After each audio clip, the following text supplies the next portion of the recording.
ఇప్పుడు వచ్చిన సహోదరులకి సోదరులకి ప్రభు నామంలో ప్రత్యేక వందనాలు తెలియజేస్తున్నాం. అలాగే అవకాశం ఇచ్చిన సోదరులు రామారావు గారికి, ఇక్కడ పనిచేస్తున్న స్థానిక సువార్థికులకి ప్రత్యేక వందనాలు తెలియజేస్తున్నాం. మీరందరూ రాత్రి డల్గా ఉన్నారు, ఏదైనా మరి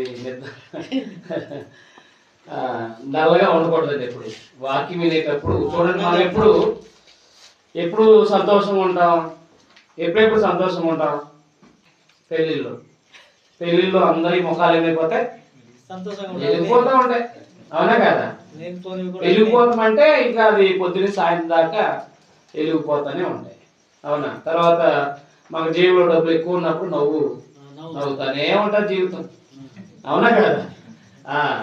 కాబట్టి ఇంట్లో సరుకులు ఉన్నంతసేపు ఆనందంగానే ఉంటుంది. లేడీస్ కూడా లేనప్పుడు మాత్రం ముఖం వికారం అయిపోయి అవునా కదా? ముఖం వికారం అయిపోయి ప్రపంచం ఏమైపోద్దా అనే ఆలోచనలో పడిపోతాం. అవునా కదా? కాబట్టి అలా ఉండకుండా క్రైస్తవుడు ఎప్పుడు కూడా పిలిపతిలో చెప్పాడు కదా, 4 నాలుగు ప్రభునందు ఆనందించండి, మళ్ళా ఎప్పుడు అన్ని విషయాల్లో కూడా ఆనందంగా ఉండాలన్నమాట. వాక్యం వినే విషయంలో కూడా చాలా ఆనందాన్ని వ్యక్తం చేయాలి. కారణం ఏంటంటే దేవుడు మనం ప్రేమించి మన భాషలో ఒక తర్జుమా చేయించాడు. మనం వేరే భాష మాట్లాడితే మనకు అర్థం కాదు కదా. కాబట్టి దేవునికి ఏమి ఇచ్చినా మనం రుణం తీర్చలేము. రైట్. మారు మనసు అంటే ఏంటి? మారు మనసు అంటే ఏంటి? అపోస్తలుల కార్యము 2వ అధ్యాయము 38వ వచనంలో అపోస్తలుడైన పేతురు సువార్త ప్రకటించిన తర్వాత, మీరు మారు మనసు పొంది పాప క్షమాపణ నిమిత్తం ప్రతివాడు యేసుక్రీస్తు నామాన బాప్తిస్మం పొందండి, అప్పుడు మీరు పరిశుద్ధాత్మ నివారం పొందుదురు అన్నాడు. మారు మనసు పొందడం అంటే ఏంటి? అదే మారు మనసు పొందడం అంటే ఏంటంటే మన జీవితంలో ఏవైతే క్రియలు చేయటం వల్ల మనము మన జీవితాన్ని పాడు చేసుకున్నామో ఆ క్రియలను చేయకుండా ఉండడం విషయంలో మనసు మార్చుకోవడం అన్నమాట. అర్థమైంది? కాబట్టి ప్రభు ఈ యొక్క మారు మనసుకు సంబంధించిన విషయాలు చెప్పారు. మనం ఈ రెండు విషయాలు ఆలోచించాలి. ఒకటి, బాప్టిజం పొందినప్పుడు మారు మనసు పొందుతాం. రెండవది, మన యొక్క దేవుని యొక్క వాక్యం మనల్ని హెచ్చరించినప్పుడు కూడా మనం మారు మనసు పొందుతూ ఉండాలి. ఒకసారి మారు మనసు పొందేది ఆలోచన చేయాలి, అది ఎప్పుడు పొందుతాం. తర్వాత మారు మనసు పొందుతూ ఎలా ఉండాలి, ఏ విషయాల్లో మనకి మారు మనసు పొందుతూ ఉండాలి. ఉదాహరణకి లోకాసు వార్తలో ప్రభు 13వ అధ్యాయంలో అక్కడ ఉన్న యూదుల్ని మారు మనసు పొందకపోతే మీ గతి ఏమవుతుందో చెప్పుకొచ్చారు. లోకాసు వార్త 13వ అధ్యాయం మొదటి నుంచి. లోకాసు వార్త 13వ అధ్యాయం మొదటి నుంచి. పిలాతు అంటే పిలాతు ఎవరుగా ఉన్నారు, యోధేగా ఉన్నారు. అతను ఏం చేశాడంటే రాజకీయ పరంగా కొంతమందిని చంపేశాడు.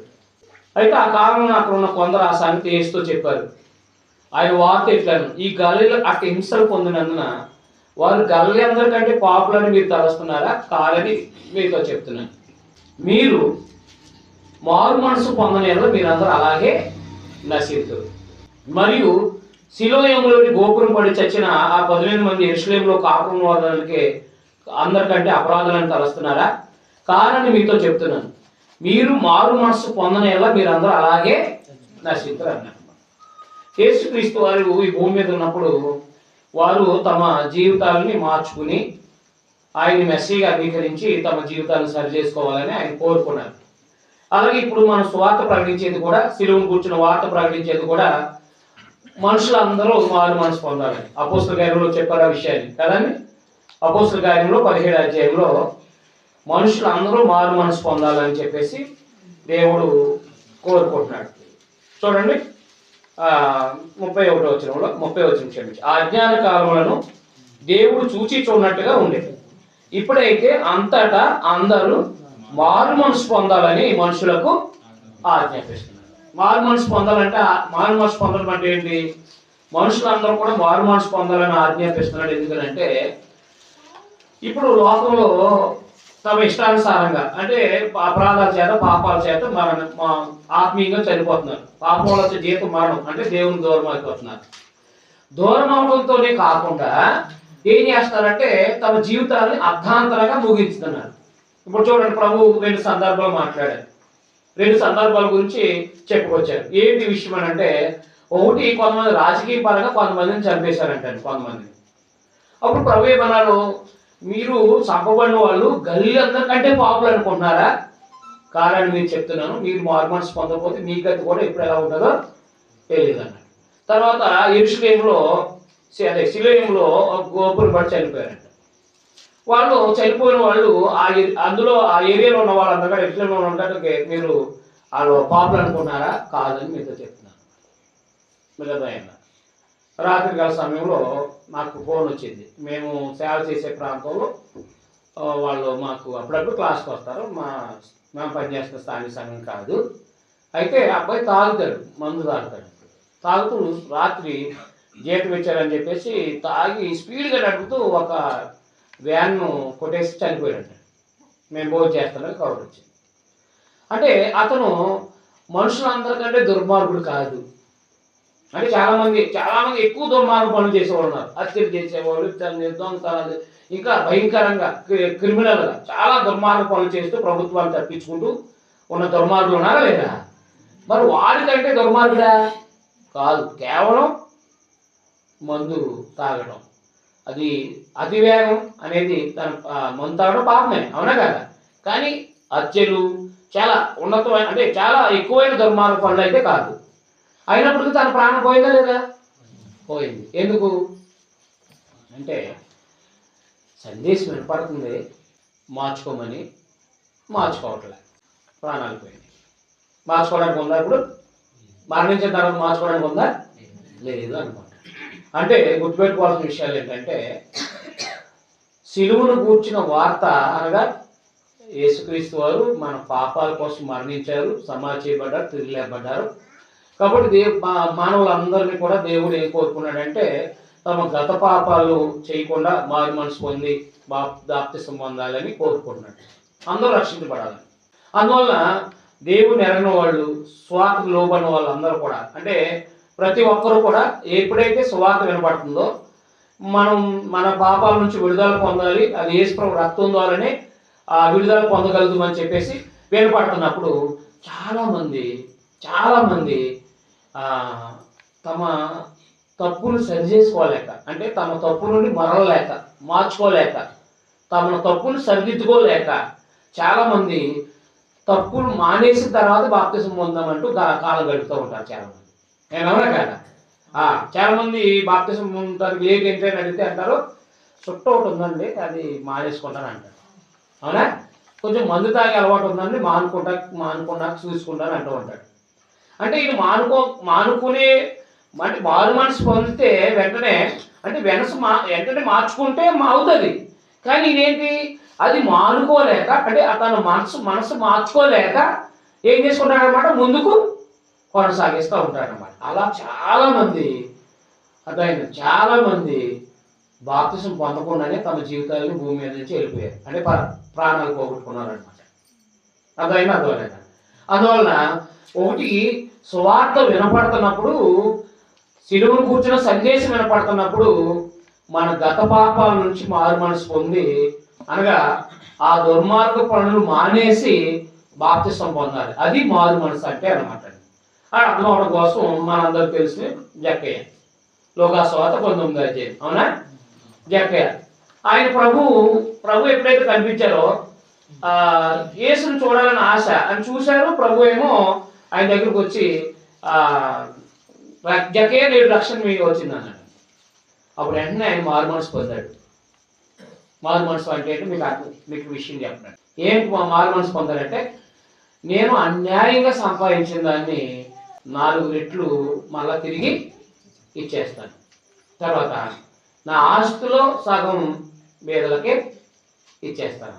దాన్ని ఏమంటారు అంటే, అంతవరకు కట్టాల్సిన ట్యాక్స్ కంటే ఎక్కువ కట్టించుకుంటున్నాడు. అది నేరమా కాదా? నేరమే, పాపమే. ఇప్పుడు ప్రభు ఎప్పుడైతే తన జీవితంలోకి వచ్చాడో, ప్రభు ఎప్పుడైతే తన ఇంటికి వచ్చాడో, ప్రభుని అంగీకరించి మారు మనసు పొందాడనమాట. ఏ పొందాడైనా మారు మనసు పొందాడు. మారు మనసు పొందడం అంటే తమ అంతవరకు చేస్తున్న పనులు, దుర్మార్గ పనులు మానుకుని అలా బ్రతకకుండా ఉండాలని కోరడం అనమాట. ఇది మీకు రాత్రికాల సమయంలో తెలియపరచండి. ఏది నినివే పట్టణస్తులు తమ దుర్మార్గ పనులు మాని ఉపవాసం ఉండి దేవుణ్ణి వేడుకున్నారు. ఎప్పుడైతే వారు మానారో అంటే అది మారు మనసు పొందడం అంటారు అనమాట. అదే మానడం అనేది ఏంటనమాట, మారు మనసు పొందడం అనమాట. అలాగే లోకములో సెలువును కూర్చున్న సందేశం వినపడుతుంది. అది మన ఇంట్లో వాళ్ళకు కూడా వినపడుతుంది. వినపడుతున్నప్పుడు చాలా మంది ఉదయాన్ని కఠినం చేసుకుని పొందుదేవలే, ఈ రేపు పొందుదాం, ఎల్లుండి పొందాం, వచ్చే నెల పొందాం, వచ్చే సంవత్సరం పొందాం అని చెప్పేసి తమ పాపములని మార్చుకోలేని స్థితిలోకి వెళ్ళిపోయి మార్చుకోకుండా తన పాపాన్ని కంటిన్యూ చేసుకుంటూ కాలం గడుపుతూ ఉన్న వాళ్ళు ఉన్నారనమాట. అలా చాలా మంది కాలం గడుపుతూ చనిపోయిన వాళ్ళు ఉన్నారు. అర్థమైందా? అందువల్ల ఎప్పుడైతే మనకు స్వార్థ అందించబడిందో చూడండి, అపోస్తలుల 2వ అధ్యాయంలో సందేశం వినపడింది. అంటే మీరు సిలువేసిన ప్రభువును క్రీస్తుగా నియమించారు, ఇది ఇశ్రాయేలు వంశంతో రూఢిగా తెలుసుకోవాలని చెప్పి ప్రభువుని గురించిన సందేశం మాట్లాడారు. ఆయన మాట్లాడేటప్పటికి మేము ఆ హృదయాలు పొడవబడ్డాయి. హృదయాలు పొడవబడినప్పుడు వెంటనే మార్చుకున్నారనమాట. అంటే వాళ్ళ తప్పులు వాళ్ళకి తెలియజేయబడ్డాయి. ఆ తప్పుల నుంచి మరగటం అనమాట. ఆ చేసిన పాపాల నుంచి ఏం చేయడం, మరగటం అనేది మారు మనసుకు సంబంధించింది అనమాట. అర్థమైంది? అలాగున ప్రతి మానవుడు కూడా, అంటే రక్షించబడిన ప్రతి మానవుడు సువార్త వినపడుతున్నప్పుడు మారు మనసు పొందాలి. మారు మనసు పొంది బాప్తిసం పొందాలి. అప్పుడు బాప్తిసం పొందినప్పుడు ఏమవుతాడు అనమాట, రక్షించబడతాడు. మారు మనసు పొందినప్పుడు ఏమవుతాడు, రక్షించబడతాడు. ఏది, వారి పాపం నుంచి విడుదల పొందుతున్నాడు అనమాట. అంటే అందరూ మారు మనసు పొందాలని దేవుడు కోరి యేసుక్రీస్తు అని లోకాన్ని పంపించి మన అందరి పాపముల నిమిత్తము ఆయన దేవుడు సిలువకు అప్పగించారు. ఆయన మన కోసం మరణించారనమాట. కాబట్టి ఈ సందేశం వినపడుతున్నప్పుడు ఈ చనిపోయిన తర్వాత మరో జీవితం ఉంది, చనిపోయిన తర్వాత మనం నరకం పరలోకం ఉంది. కాబట్టి చనిపోయిన తర్వాత నరకానికి వెళ్ళకుండా ఉండాలంటే, మన పాపాలు క్షమించబడాలంటే ప్రభువుని యేసునందు విశ్వాసం నుంచి బాప్తిసం పొందండి అని చెప్పినప్పుడు సందేశం వినపడుతున్నప్పుడు మారు మనసు పొందాలంటే, అంతేగాని కాలయాపన చేయకూడదు అనమాట. అలా మన ఇంట్లో వాళ్ళు చాలా మంది ఉన్నారు. ఏది చూద్దాం, అది జరిగితే పొందుదాం, ఇది జరిగితే పొందుదాం, పిల్లలు పుట్టాక పొందుదాం, లేకపోతే పిల్లలు పెళ్ళి పొందుదాం, లేదా పిల్లలు పుట్టిన తర్వాత పొందుదాం అని చెప్పేసి, లేదా ఇల్లు కట్టిన తర్వాత ఒకసారి బాప్తిసం పొందాం అని చెప్పేసి చాలా మంది ఇలా వాయిదాలు వేస్తూ ఉంటారనమాట. వాయిదాలు వేసినప్పుడు జీవితం ప్రాణాలు కోల్పోతే తన జీవితంలో మార్చుకోవడానికి అవకాశం ఉందా? ఉండదు. కాబట్టి మీ ఊర్లో, మా ఊర్లో, ఆయా ప్రాంతాల్లో ఎంతో మంది ఇలా కాలం గడిపిన వాళ్ళు నాకు కనబడ్డారు చాలా మంది. ఒక ఆయన అయితే ఒక 2 నెలల క్రితం, అంటే ఇప్పుడు గత సంవత్సరంలో నేను డిసెంబర్లో 15వ తారీఖున పొందుతాను అన్నాడు. ఏది 10 సంవత్సరాల నుంచి వాక్యం వింటున్నా ఆయన. ఎన్ని సంవత్సరాల నుంచి? 10 సంవత్సరాల నుంచి సందేశం వింటున్నా ఆయన. ఎన్నో సంగతులు విన్నా ఆయన. బాప్తిసం నేను డిసెంబర్ 15 పొందుతాను అన్నాడు. ఈయన నవంబర్లో కోమాలోకి వెళ్ళిపోయాడు. ఇప్పుడు నవంబర్ వెళ్ళిపోయి 4-5 నెలలు కుళ్ళిపోయి చనిపోయాడు. అదైనా 10 సంవత్సరాల అవకాశం ఇచ్చాడు దేవుడు. ఏది, బాప్తిసం అంటే మారు మనసు పొంది బాప్తిసం పొందడానికి. అంటే సమయం ఇస్తున్నాడు దేవుడు మానవ జాతికి. సమయం ఇస్తున్నాడు మానవ జాతికి. ఏం పొందాలని? మారు మనసు పొందాలి. ఏలేం చేస్తున్నారు? దేవుడినే పరీక్షిస్తున్నారు. నాయన నువ్వు ఇప్పుడు పొందమంటున్నావు కాబట్టి నేను ఇప్పుడు పొందను. నేను ఒక టైం పెడుతున్నాను నీకు. ఎవరికి? దేవుడికే టైం పెడుతున్నాడు ఇతను. బాప్తిసం పొందగలరు ఎవరు టైం పెడుతున్నారో? దేవుడికి టైం పెడుతున్నాను. ఆయన నేను పలానా టైంలో పొందుతాను, నువ్వు అప్పుడు దాకా నా కోసం వెయిట్ చేయాలి. మానవుడి కోసం దేవుడు వెయిట్ చేయాలా? దేవుడి కోసం మనుషులు వెయిట్ చేయాలా? దేవుడి రక్షణ కొరకు మనుషులు వెయిట్ చేయాలా? దేవుని కొరకే మనుషులు అంటే అవకాశం వినపడిన, అంటే దేవుడి సందేశం వినపడిన వెంటనే మార్చుకోవాలన్నమాట.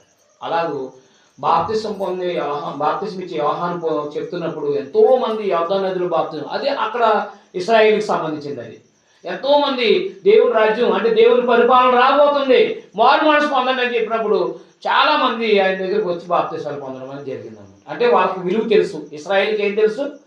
దేవుని సందేశం యొక్క విలువలు తెలుసు, వాళ్ళకి చరిత్ర తెలుసు. కాబట్టి వాళ్ళకి, మనం అయితే అన్యజనులు కదా, అది అయిపోయిన తర్వాత ఇది అయిపోయిన తర్వాత, లేకపోతే అక్కడ మొక్కు అయిపోయిన తర్వాత, ఈ మొక్కు అయిపోయిన తర్వాత, ఇల్లు అయిపోయిన తర్వాత, లేదా అది అయిపోయిన తర్వాత ఇటు మనం ఏం చేస్తామంటే కాలం గడుపుతూ ఉంటాం.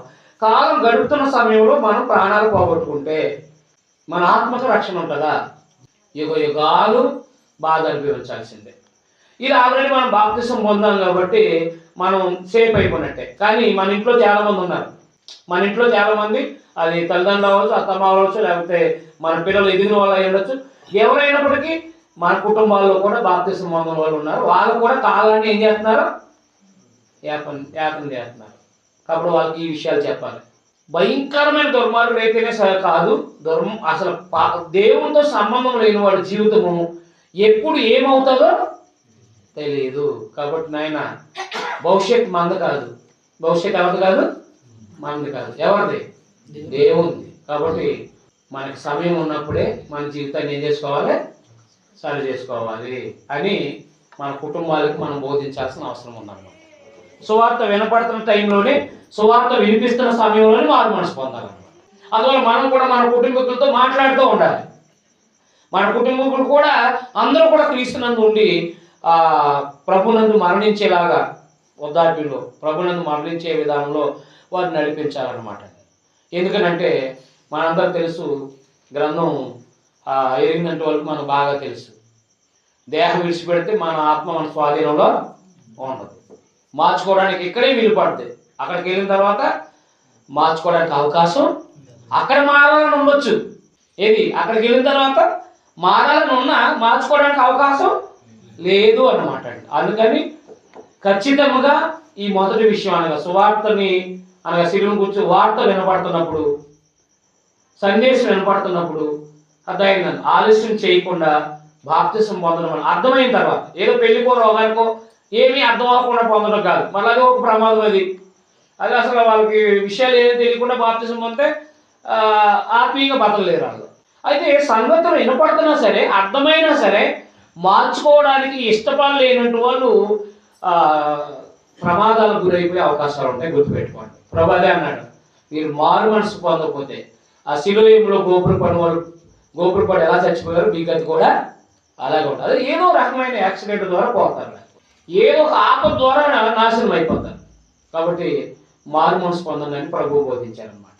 తర్వాత రక్షించబడినాం, రైట్. మనం అందరూ కూడా ఇప్పుడు రక్షించబడినాం. చాలామంది బాప్తిసాలు పొందాం, రైట్. మన పాప నుంచి విడుదల పొందాం. అయితే మనం గత పాప క్షమాపణ నిమిత్తం మారు మనసు పొంది బాప్తిసాలు పొందాం, రైట్. అయితే బాప్తిసం పొందిన తర్వాత మనము తెలియక చేసే పాపాలు మనకు తెలుస్తూ ఉంటాయి సందేశం ద్వారా. అప్పుడు కూడా ఏం చేయాలి? మారు మనసు పొందాలి. అపోస్తలులు గారి మారు మనసు పొందుతూ మన జీవితం తెచ్చుకుంటూ ఉండాలి. అర్థమైందండి.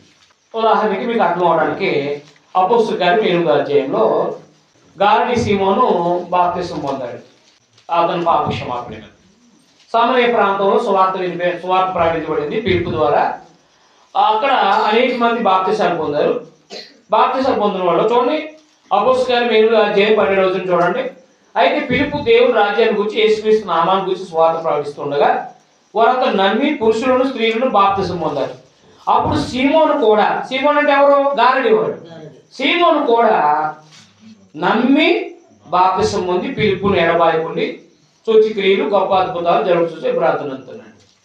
మొత్తం మీద ఆయన కూడా మారు మనసు పొంది పాప క్షమాపణ మీద బాప్తిసం పొందేశాడు.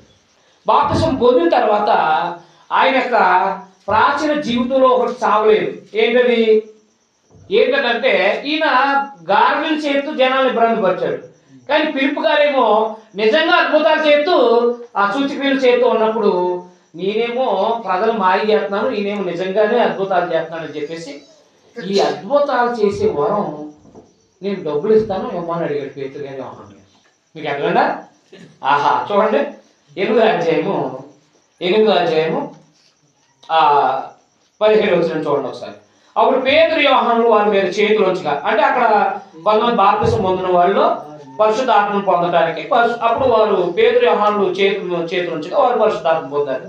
అపోస్తలులు చేతులు ఉంచిన వాళ్ళ పరిశుద్ధాత్మ అనుగ్రహించబడిన సీమోను చూసి వారి ఎదుట ద్రవ్యం పెట్టి, నేను ఎవరి మీద చేతులు ఉంచుతునో వారు పరిశుద్ధాత్మను పొందినట్లు ఈ అధికారం నాకు ఈడని అడిగాను. అంటే మరి పరిశుద్ధాత్మని అనే వరం ఇచ్చే అధికారం ఎవరికి ఇచ్చాడు? దేవుడు అపోస్తలులకు ఇచ్చాడు.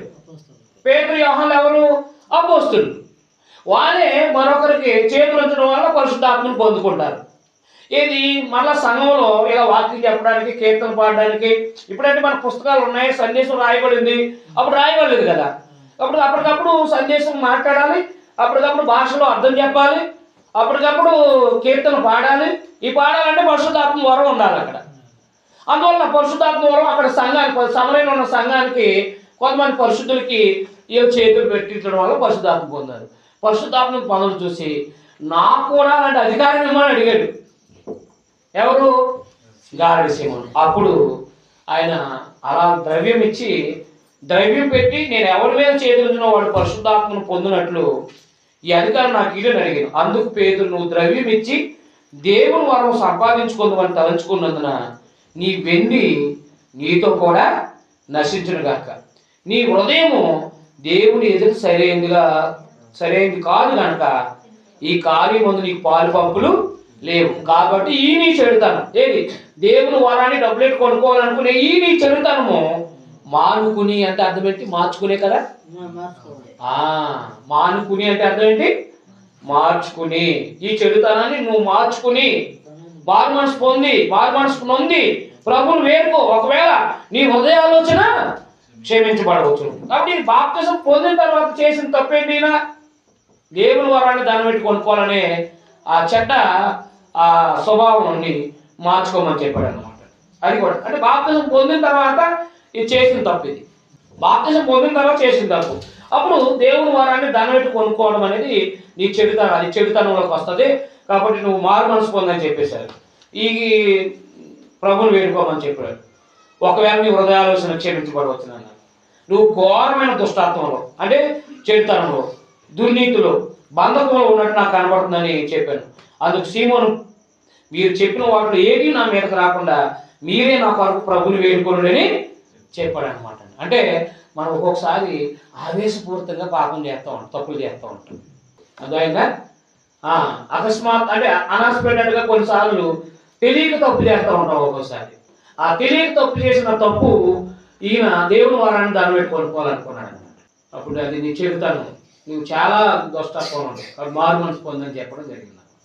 అంటే అప్పుడు మారు మనసు పొంది అతను ప్రభుని వేడుకుంటే అతను చేసిన ఆలోచన, అతను అడిగిన ఆ పాపం లేకపోతే ఆ చెడుతనం ఏమవుతుంది? క్షమించబడుతుంది అనమాట.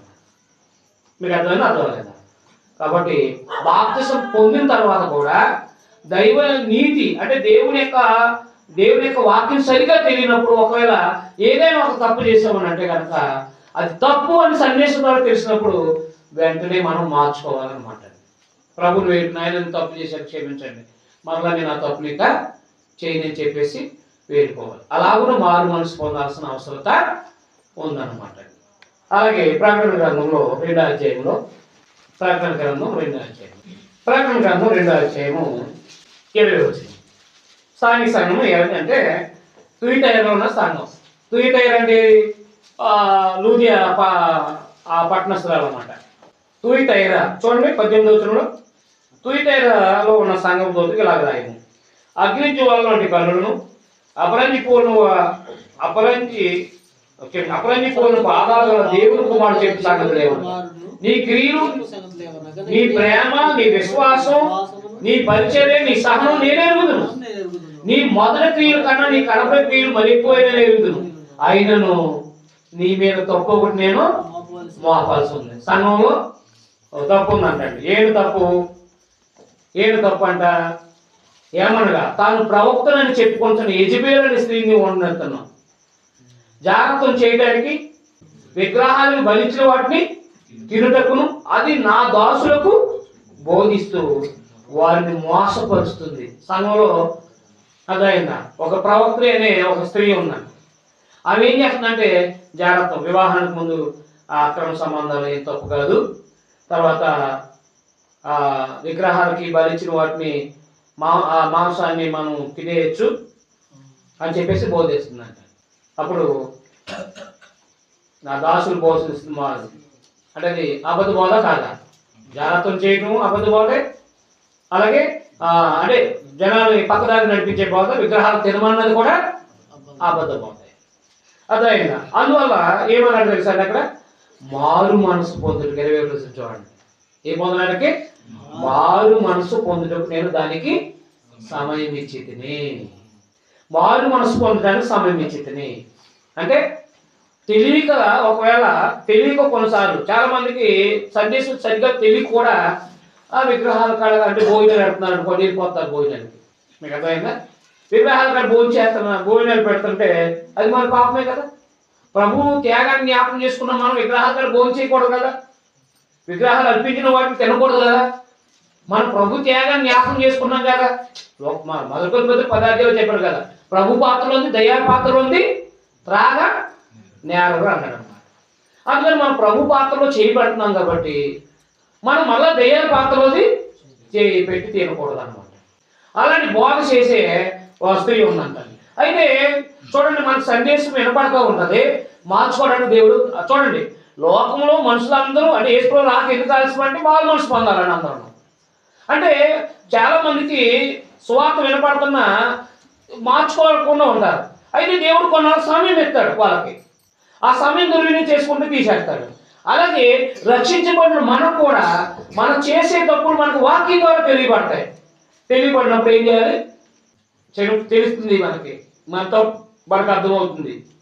అప్పుడు ఏం చేయాలి? మారు మనసు పొందాలన్నమాట. చూడండి, అక్కడ మారు మనసు పొందుకు నేను దానికి సమయం ఇచ్చాను, కానీ అది తన జ్ఞానత్వాన్ని విడిచిపెట్టి మారు మనసు పొందనాడు.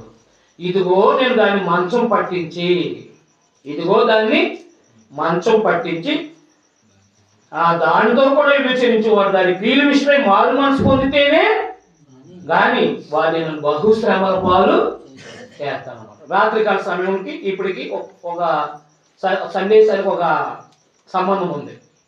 శ్రమలు అనేవి ఎందుకు వస్తాయో మనం రాత్రికాల సమయంలో ఆలోచన చేస్తాం. అర్థమైంది? అయితే క్రైస్తవులు అయినట్టు వాళ్ళకి శ్రమలు ఎందుకు వస్తాయి అని అంటే క్రైస్తవుడు అయినందుకు వస్తాయి.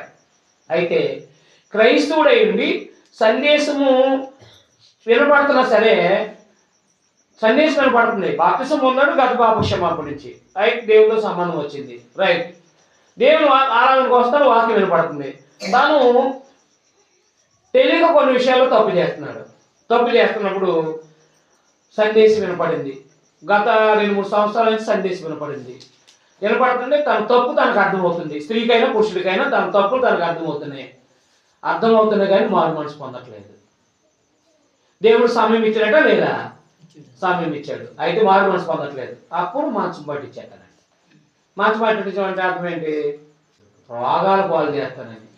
అంటే చాలా మంది క్రైస్తవులు మంచం ఎందుకు పడతారో, సందేశం వినపడుతున్నా అంటే తన లోపం తనకు తెలుస్తున్నా సరే మారు మనసు పొందకుండా కాలయాపన జరిగెత్తున్నప్పుడు దేవుడు ఏం చేస్తాడనమాట? మంచం పట్టిస్తాడు. మంచం పట్టించడం అంటే రోగాల పాలు చేస్తాడనమాట. గుర్తుపెట్టుకోండి విషయాన్ని. నేను చాలా మందిని సేవకులు ఎక్కువ మందిని చూశాను, ఎందుకంటే సేవకులతో దిగారు కదా. చాలా మంది రోగిష్టి పాలు అయిపోతూ ఉంటారు, రోగిష్టి పాలు మంచాన్ని పడతా ఉంటారు సేవ చేస్తూ. ఏంటమ్మా అని చూస్తే వాళ్ళు తెలుసుడు తప్పు చేస్తున్నారు. ఎవరైనా కొంతమంది పేరల్స్ రావటం, కొంతమంది హార్ట్ అటాక్ రావటం జరుగుతూ ఉంటుంది. ఇది మంచి వయసులో సేవ చేస్తున్న టైంలో. అదేంటో మరి నాకు అసలు ఎన్ని ప్రయాణాలు చేసినా, ఎంత తిరిగినా, ఏం చేస్తున్నా ఏమవుతుంది. ఒకవేళ అనారోగ్యం వస్తుందన్నా ఏదో ఒక రోజు ఉంటుంది, మళ్ళీ వెళ్ళిపోతే ఇంకేం ఉండదు. ఏమో తిరుగుతూ ఉంటే సమయం దొరుకుతూనే ఉంటుంది, ఆరోగ్యం ఇస్తూనే ఉంటాడు దేవుడు. మరి ఎందుకు వెళ్తానంటే అమెరికా నుంచి వచ్చే డబ్బుల్ని అర్థమైందండి పంచాల్సిన పరిస్థితుల్లో పంచకుండా, అర్థమైందండి వీళ్ళ జాగ్రత్తలు వ్యభిచారాలు చేస్తూ సందేశం చెప్తూ ఉన్నవాళ్ళు. అలాంటి కొంతమంది నాకు తెలుసు, వాళ్ళ పేరెంట్స్ వచ్చి మంచాన్ని పడి రోగిష్ఠులు అయ్యేవారు. అప్పుడు నాకు సందేశం తెలియనప్పుడు అర్థమయ్యేది కాదు. ఓహో, వీళ్ళకి సందేశం అర్థమై తప్పు చేస్తున్నారు. అయితే తప్పు చేస్తున్న దేవుడు ఏం చేశాడు? మారు మనసు పొందడానికి అవకాశం ఇచ్చాడు చాలాసార్లు, కానీ వీళ్ళు ఏం చేయలేదు, మార్చుకోలేనందువల్ల మంచాలు పట్టించాడు అనమాట. అందుకే మంచం ఎక్కించడం అంటే రోగాలు. హాస్పిటల్కి వెళ్ళావా?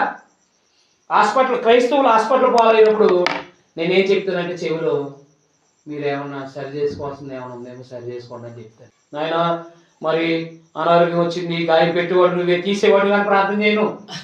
మీకు అర్థం లేదా? ఏమన్నా గాయం పెట్టేవాడు నువ్వే, తీసేవాడిని అన్నాను నేను. గాయం ఎందుకు పెట్టేవాడు? బతుకులేదు, తప్పు ఉంది. ఈయన్ని మంచం ఎక్కించామంటే ఇదిగేదో లోపం ఉంది అని చెవిలో చెప్తాను. ఏం లేదు బ్రదర్, మన జీవితాల్లో సందేశం తెలుసుకుని పొరపాట్లు చేస్తూ కంటిన్యూ చేస్తాం. అలాంటిది ఏదైనా ఉంటే మార్చుకుంటే సరిపోతే మీరు బాగుపడిపోతారు అంటారు అంతే. కొంతమందికి ఆశ్చర్యం ఉంటుంది, కొంతమందికి ఏమో నిజమే కదా, కరెక్టే కదా అనిపిస్తుంది.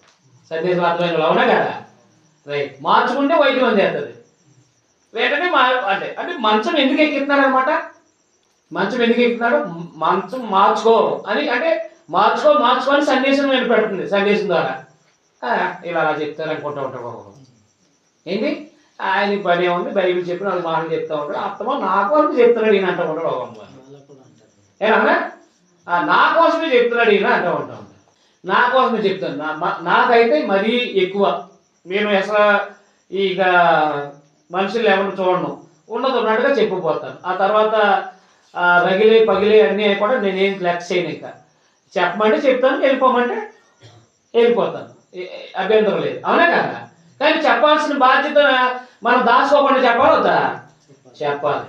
కాబట్టి చెప్తున్నప్పుడు చాలామంది నా కోసమే చెప్పలేదు, నా కోసమే చెప్పారంటూ ఉంటారు. నేను అంటాను మీకోసమే చెప్పాను, మార్చుకోవాలి వద్దా మీరు. అవునా, మీకోసమే చెప్పాను. ఏం చేయాలా, మీకోసమే చెప్పాను. ఇవాళ ప్రసంగం తయారు చేసి ఇప్పుడు ఇవాళ కూడా మీకోసమే చెప్పాను. మీరేం చేయాలా, మార్చుకోవాలి. నేను మారనంటే ఏం చేస్తాడు ఆయన, మంచం అంటే హాస్పిటల్కి వెళ్ళేస్తాడు. హాస్పిటల్కి వెళ్తే మారుతారా మారా, హాస్పిటల్కి వెళ్తే మారుతారా మారా, మారుతారు కదా. పెద్దలు కేకలేసి బూతులు తిట్టేవాళ్ళు అక్కడేమంటారు, హాస్పిటల్ తిడతారా బాబు అంటారు అంతే. మాట వస్తుందా, రాదు. హాస్పిటల్ చూసారా ఎంత మేలు చేస్తుందో. గర్వం నిండిపోయిందా, హాస్పిటల్లో ఒక 4 రోజులు ఎట్లా సరిపోద్ది, గర్వం అంతా ఏమైపోద్ది, తగ్గిపోద్ది. మనకైతే బబులోను చక్రం ప్రపంచాన్ని పరిపాలిస్తున్న వాళ్ళకైతే 7 సంవత్సరాలు గడ్డి మేయించడానికి, అంటే ఆయన గర్వం ఎంత ఉంది, చాలా ఎక్కువ ఎక్కువ ఎక్కువ ఉంది ఆయనకి. ఎవరికి, ఏదైనా ప్రపంచం అంతా నాదే అని ఆయనకి, ప్రపంచం అంతా నాదే అని. చూడండి, ఒక ఎమ్మెల్యేను లేకపోతే చిన్న ప్రెసిడెంట్ అయితేనే పెద్దగా ఇలా అంటాడు ఆయన. ప్రెసిడెంట్ అయితే ఇలా అంటాడు, ఎమ్మెల్యే అయితే మరి ఇలా, అవునా కాదు. ముఖ్యమంత్రి అయితే అంటాడు, అదే ప్రధానమంత్రి అయితే అంటాడు. మరి రాజ్యాంగానికి కలిపోతే అయితే ఇక నాదే ఇది అంటాడు అంతే. ఇంకా అవునా కదా. అంత గర్వం ఉన్న వాళ్ళకి 7 సంవత్సరాలు గడ్డి మేయించాడంట. అప్పుడు పొందాడంటే మార్మన్స్ ఆయన. ఓహో ఇదంతా అధికారం ఇచ్చేదంట దేవుడే, నేను జస్ట్ అధికారిని అంతే అనుకున్నాడంటే ఆయన. అప్పుడు మళ్ళీ పోస్ట్ ఇచ్చేసాడు దేవుడు, మళ్ళా రాజరికం ఇచ్చేసాడు. ఎవరికి, బబులోను చక్రవర్తి. అది మనకు దానియేలు గ్రంథంలో ఉంటుంది. అవునా కాదా, రైట్. కాబట్టి దేవుని పిల్లలుగా మనం తెలుసుండి నేను ఎందుకు మార్చుకోవాలి, నేను మార్చుకోను అంటారా, నేను మార్చుకోవాల్సిన పని లేదు అంటా ఉంటారు. అలా లేదు అని తిరగబడుతూ తమ తప్పు తాము తెలియజేసిన మార్చుకోలేని వాళ్ళకి దేవుడు ఏం చేస్తాడంటే చిన్న ముళ్ళు అలా ఏంటి రోగం అనేది వదులుతాడనమాట. అప్పుడు రోగం వచ్చినప్పుడు ఏం చేయాలి, మార్చుకోవాలంట. మీకు అర్థమైనా అర్థం. చూడండి ఆమోస్ గ్రంథం 4వ అధ్యాయం. అందువల్ల క్రైస్తవులైన మనం కూడా దేవుని వాక్య ప్రకారం మన జీవితాన్ని సరి చేసుకుంటూ ముందుకు సాగాలి. అర్థమైంది. మనం చేసే తప్పు మనకు అర్థమైనప్పుడు మనం మార్చుకోవడానికి ఎప్పుడూ సిద్ధపడి ఉండాలన్నమాట. చూడండి 4వ అధ్యాయం 6వ వచనం చదవండి ఒకసారి. ఆమోస్ గ్రంథం 4వ అధ్యాయం. దేవుడు మార్చుకోవడానికి అవకాశాలు ఇస్తూ ఉంటాడు మనకు కూడా. మీ పట్టణములన్నిటిలోనూ ఎవరికి, ఇశ్రాయేలీయులకి దంతశుద్ధి అంటే ఏంటి, భోజనం లేకుండా చేశాడంట. దంతశుద్ధి అంటే ఏంటి, పొలితో పక్కర్లేదు. ఇంకా ఏం చేయక్కర్లేదు, అన్నం తినకపోతే ఏం చేయక్కర్లేదు, ఏం అవసరం లేదు. కుక్కు నుంచి వదిలేయించాను. అన్నం తింటేనే కదా వాసన వచ్చేది. దంతశుద్ధి అంటే అర్థం ఏంటి, ఆహారం లేకుండా చేశాడంట కొన్నాళ్ళు. అయినా ఏం చేయలేదంట, మీరున్న స్థలంలో ఉన్నట్లు మీకు ఆహారం లేకుండా చేసినాను అంటే మీరు మార్మల్స్ పొందాను కదా, నా వైపు తిరగలేదు మీరు. మరియు వాన లేకుండా చేసేది ఎవరు, దేవుడే. వాన లేకుండా ఎందుకు చేశాడంటే మార్చుకోవడానికి. ఒక పట్టణంలో కురిపించాడు, ఒక పట్టణం కురిపించలేదు. ఒక చోట వర్షం కురిచాను, వర్షం లేని చోట ఎండిపోయింది. 2-3 పట్టణముల వారు నీరు త్రాగుటకు ఒక పట్టణమునికే పోగా అసలు నీరు వారికి చాలపోయింది. ఆయన మీరు నా తల్లి తెలియని అంటే మారు మనసు పొందడం కాదు. మీరు నాతో తిరగడం అంటే దేవుడు వైపు తిరగడం అంటే ఆయన చెప్పినట్టుగా చేసేవాడు కాదనమాట. అని తెగులు రప్పించాడంట, అయినా ఆయన వైపు తిరగలేదంట. ఇలా ఖడ్గం రప్పించాడంట, యుద్ధం రప్పించాడంట, అయినా మారలేదంట. అందుకని దేవుడు ఏం చేయాలంటే మొత్తం తీసుకెళ్ళి 2 గోత్రాలు, 10 గోత్రాలను తీసుకెళ్ళి ఏం చేయాలంటే దేవుడు తీసుకెళ్ళి అశ్షూరు శాఖకు అప్పచెప్పాడు, వేరే వాళ్ళకి అప్పచెప్పాడు. మీకు ఎక్కువ చేసుకుంటారు అని చెప్పేసి. మీకు అర్థమైనా అర్థం కదా, మీ ఇష్టమైనట్టు చేసుకోండి అని చెప్పేసి వదిలేస్తే ఇంకేముంది, వాళ్ళకి అవకాశాలు ఇచ్చాడు ఎన్నోసార్లు మారు మనసు పొందమని. చెరలోకి అప్పచెప్పాడు అనమాట, బానిస బ్రతుకు అప్పచెప్పాడు. మరి వేరే వాళ్ళు ఊరుకుంటారంటే వాళ్ళు ఇష్టమంటారు చేస్తూ ఉంటారు, ఇలా అనుభవించాలంతే. ఐగుప్తుల చేతిలో ఇశ్రాయేలు ఎలా బానిసత్వం బతుకుతారు, అలా వేరే దేశంలోకి వెళ్తే బానిసత్వం బ్రతకాల్సిన అవసరం ఉంటుంది అనమాట. అలాగే దేవుడు అవకాశాలు ఇస్తాడు, కొడతాడు అనమాట. ఏంటి మన తప్పు మనకు అర్థం అవ్వాలన్నమాట. ఎప్పుడైనా సరే మనకు రోగం వచ్చినప్పుడు, క్రైస్తవులైన మనకు రోగం వచ్చినప్పుడు 2 విషయాలు ఆలోచించాలి. మీకు చెప్పాను రాత్రిగా. ఒకటి, మన ఆత్మీయ అభివృద్ధి కోసమా, లేకపోతే మనం ఏం తప్పు చేస్తాం, ఏం తప్పు చేస్తున్నాం అంటే సందేశం వినపడుతున్నా సరే మార్చుకోవట్లేదా అని చెప్పేసి మనకి ఆలోచించాలన్నమాట అండి. ఆలోచించి ఏం చేయాలి, మన తప్పు మనకు అర్థమైంది అనుకోండి, నాయనకి చేయను ఈ తప్పు అని చెప్పేసి దాన్ని ఆ చెడుతనం వదిలేయటమే మారు మనసు పొందటం అనమాట. ఆ చెడుతనాన్ని వదిలేయటమే ఏం చేయటం, మారు మనసు పొందటం. అలాగూ స్థానిక సంఘాలకి దేవుడు తన సందేశం ద్వారా మీరు చేసే తప్పు అని చెప్తున్నప్పుడు, ఓహో ఇది తప్పు, అది పాపం, ఇది చేయకూడదు దేవుడు అని చెప్పాడు కాబట్టి మనం మారు మనసు పొందుతూ ఉండాలి. మీకు అర్థమైందా? అది కేవలం మంది ఏం చేస్తారు, హృదయాన్ని కఠినం చేసుకుంటారు. హృదయాన్ని కఠినం చేసుకున్నప్పుడు ఏం చేస్తారంటే ఇలా రోగాల పాలు చేసేస్తాడు అనమాట, బహుశ్రమల పాలు చేసేస్తూ ఉంటాడు. అందుకనే మనం ఖచ్చితంగా జ్ఞాపకం చేయాలి ఏం తప్పు చేస్తున్నావు అని చెప్పేసి. మీకు అర్థమైందా? నేను చాలా మందికి చెప్తూ ఉంటాను ముందే, అంటే ఆ రోజున వెళ్ళి అంటే ఆ రోజునే చెప్తే చాలా బాధపడుతూ ఉంటారు, కానీ వాళ్ళకి ఆ ఆలోచన కల్పిస్తూ ఉంటాను. 2 విషయాలు. ఒకటి, మనం చేసే తప్పులు మనం సరి చేసుకుంటే దేవుడు క్షమించి మనం మళ్ళీ యథావిధిగా చేస్తాడు, లేదా మనం ఆత్మీయంగా బలపడడానికైనా ఆ 2 విషయాలు ఆలోచన చేసుకోండి అని చెప్పారు. అంటే ఈ సందేశం ఇలా వినపడితే సరిపోద్ది, అప్పుడు రోగిష్టి పాలు ఎందుకు అయ్యాడో అర్థమైపోద్ది అనమాట. అందుకని సందేశం వినపడుతున్నా మూర్ఖత్వం కలిగి మార్చుకోకపోతే కనుక దేవుడు ఏం చేస్తాడో మంచం ఎక్కించాడు, అంటే చావు దాకా తీసుకెళ్ళడం కూడా చూసుకోవాలి మనం. అర్థమైందా? మంచం పట్టినప్పుడు ఏం చేయాలి, మారు మనసు పొందాలి వద్దా? మీకు సందేశం వినపడుతున్నప్పుడే మారితే ఎక్కడికి వెళ్ళక్కర్లేదు మారుతుంది. ఉదాహరణ మీకు అర్థం అవడం కోసం, పిల్లల్ని కొడు దగ్గరికి వెళ్ళేదో తెమ్మన్నాం, నేను తేను అన్నాడు. సందేశం చెప్పాం అంటే మాట చెప్పాం, వినలేదు, మాట వినలేదు. అప్పుడు ఏం చేస్తాం, బెత్తం తీస్తాం. నువ్వు చెప్పిన మాట వింటావా వినవా అని ఒకటి అనుకుంటాం, అవునా కదా? చిన్న దెబ్బ వేసినా అయినా నేను వెళ్ళన్నాడు అనుకోండి, ఏం చేస్తాం, ఇంకా ఇంకో 4-5 దెబ్బలు వేస్తాం. ఎందుకు? అతను మళ్ళా ఆ పని వినిపించుకునేంత వరకు, అవునా కదా? మరి దేవుడు మనల్ని కుమారులుగా చూస్తున్నారు. హెబ్రీ పత్రిక 12:7, అవునా కదా? మనల్ని ఎలా చూస్తున్నాడు ఆయన? కుమారులుగా చూస్తున్నారు. మరి కొడతాడా కొట్టడా? మరి కొడతాడు. కొడతామంటే రోగం పాలు చేయడమే. చూడండి, హెబ్రీ పత్రిక 12:7 నా కుమారుడు ప్రభు చే శిక్షను తృణీకరించండి. ఆయన గద్దించినప్పుడు నువ్వు విసుకొద్దు. అది ప్రభు తాను ప్రేమించిన వాడిని ఏం చేస్తాడు? శిక్షించి తాను స్వీకరించు తన కుమారుని ఏం చేస్తాడంట? ఎప్పుడు దండిస్తాడు? దండనండి మనం కూడా బెత్తం ఎప్పుడు తీసుకుంటాం, మాట్లాడినప్పుడు మాట్లాడలేనప్పుడు. అది మనకు కూడా దేవుడు బెత్తం వాడుతూ ఉంటాడు. చాలా మందికి తెలియదు ఆ విషయం, చాలా మందికి తెలియదు. ఇది ప్రార్థన ఆరాధనకి వెళ్తున్న వాళ్ళు, అలాగే క్రైస్తవులు అయినట్టు వాళ్ళు కొంతమందికి రోగాలు వస్తాయి. అంటే దేవుడు నిన్ను బెత్తం తీసుకున్నాడు నీకు, అంతే, ఏం కాదు. దేవుడు ఏం తీసుకున్నాడు నీకు? బెత్తం తీసుకున్నాడు. ఎందుకు? మారటానికా కాదా? మారటానికే బెత్తం తీసుకుంటాడు. స్కూల్కి వెళ్ళట్లేదు, స్కూల్కి వెళ్ళడం కోసమే కదా బెత్తం తీసుకుంటాడు. అంటే అతను స్కూల్కి వెళ్ళడం కోసం మారాలి. అతను స్కూల్కి వెళ్ళే ఆలోచన అతను రావాలి, కాబట్టి అది మారాలంటే బెత్తం తీసుకుంటాం. అలాగే పరలోకమున్న దేవుడు కూడా మనము సందేశం వినపడుతున్నప్పుడు చాలా మంది మారాలి. ఎక్కువ శాతం చెప్తే ఏం రండి, చెప్తాను చూడండి. మనం ఇప్పుడు మీరు ఇప్పుడు యవనస్తుల్ని మీరు పొద్దున్నే అంటే 2 పూటల మాంసం తినకండి, తర్వాత బయట ఫుడ్ తినకండి అని చెప్పామనుకోండి, యవనస్తులకి ఏమంటారు వాళ్ళు? అబ్బా ఆ ఫ్రైడ్ రైస్ ఎంత బాగుంటుంది, అబ్బా ఆ బిర్యానీ ఎంత బాగుంటుంది, ఈడే కూడా తినొద్దు అంటున్నాడా అనుకుంటాడు. అవునా కదా? తిని తిని పేగు పోత వచ్చింది, పేగు తీసేయాలన్నాడు, పేగు కట్ చేసేయాలన్నాడు. అది అనుభవం అంటారు. దాన్ని ఏమంటారా? అనుభవం. ఆ పేగు తీసేసిన వాడు ఏం చేస్తాడు?